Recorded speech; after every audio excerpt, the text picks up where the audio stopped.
Yargıda Eren'in intikamı sonrası finale doğru ilerlerken işleri iyice karışacak ve izleyicileri çok şaşırtacak bomba olaylar yaşanacak. Birazdan tüm hepsinden teker teker bahsedeceğiz. Videonun sonunda ise yargının finaliyle ilgili haberi sizlerle paylaşacağız. Hemen başlayalım. Eren, Tuğçe'nin intikamını alarak adeta tüm izleyicileri rahatlattı. Üstelik bunu yaparken tereyağından kıl çeker gibi çok zekice planlarla yaptı. Elini hiç kirletmeden birbirlerini öldürmesini sağladı. Sadece Doktor Kartal hariç. Eren tam doktorun işini bitirecekken bir anda üzerine konteyner düştü ve doktor tost oldu. Peki bunu kim yaptı? Bu konuda iki ihtimalimiz var. Biri Efe, diğeri ise Merdan Dede. Ancak çok büyük bir ihtimalle bunu yapan kişi Efe'ydi. Çünkü Efe ısrarla Eren'den kendisine bir görev vermesini istiyordu ve Tuğçe için intikam almak istiyordu. Böylece Efe de intikamını almış oldu ve bir nebze içi rahatladı. Müthiş planlarla Ilgazlardan bir adım önde giderek intikamını alan Eren bu haberi yeni bölümde Tuğçe ile paylaşacak ve Tuğçe kendisine bunu yapanların hesabının kesildiğini öğrenince duygusal yaşayacak. Artık Tuğçe için yavaş yavaş toparlanma dönemi başlayacak. Fakat bu dönem biraz travmatik olacak ve Tuğçe'nin kendisiyle yüzleşeceği, olayın etkilerinin devam edeceği ruh halleri yansıtılacak.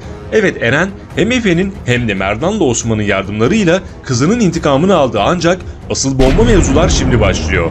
Çünkü Ilgaz, Ceylin ve İclal bunu yapanın Eren olduğundan neredeyse eminler. Şimdi gelelim bu konuya.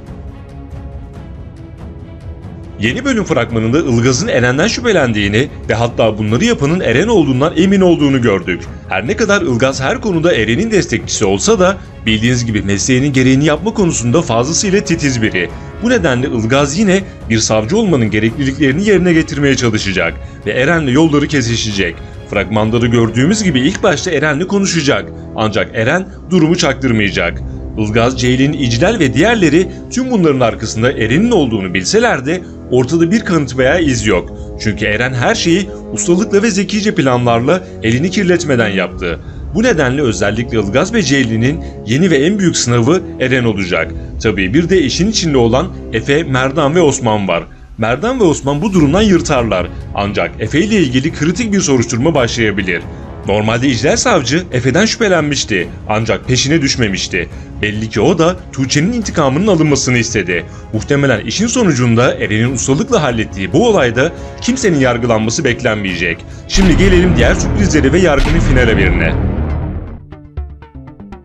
Yeni bölümlerde yaşanacak sürprizlerden biri de Yekta ve İclal arasında olacak. Yekta, İclal savcı ile aralarındaki buzu eritmek için babasının katilini bulmaya çalışacak ve Rafet amirin de yardımıyla bulduktan sonra İclal'in karşısına getirecek.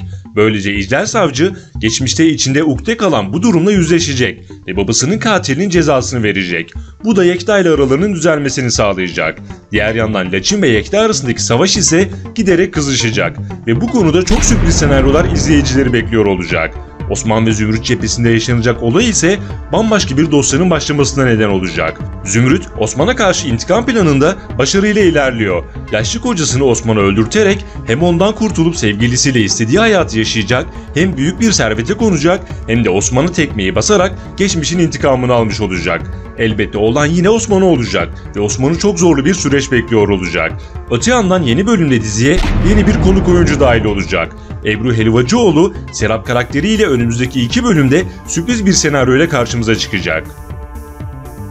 3 sezondur reyting rekorları kıran ve birbirinden değerli ödüller alan Yargı dizisinde finale çok az bir zaman kaldı. Önümüzdeki hafta 90. bölümüyle ekranlarda olacak olan başarılı dizi 95. bölümde final yaparak ekran macerasını sonlandıracak. Final bölümü 26 Mayıs Pazar günü yayınlanacak. Elbette çok çarpıcı ve çok konuşulacak bir final olacak. Peki sizce Yargı'nın finali nasıl bitebilir? Mesela final sahnesi Laçin'in 6 ayda yazdığı kitapla bağdaştırılabilir mi? Bu ve bunun gibi ihtimalleri yorumlarda mutlaka belirtin. Yeni videolar gelmeye devam edecek. Kaçırmamak ve anında izlemek için abone olup bildirimleri mutlaka açalım. Bir sonraki videomuzda görüşmek üzere. Hoşça kalın.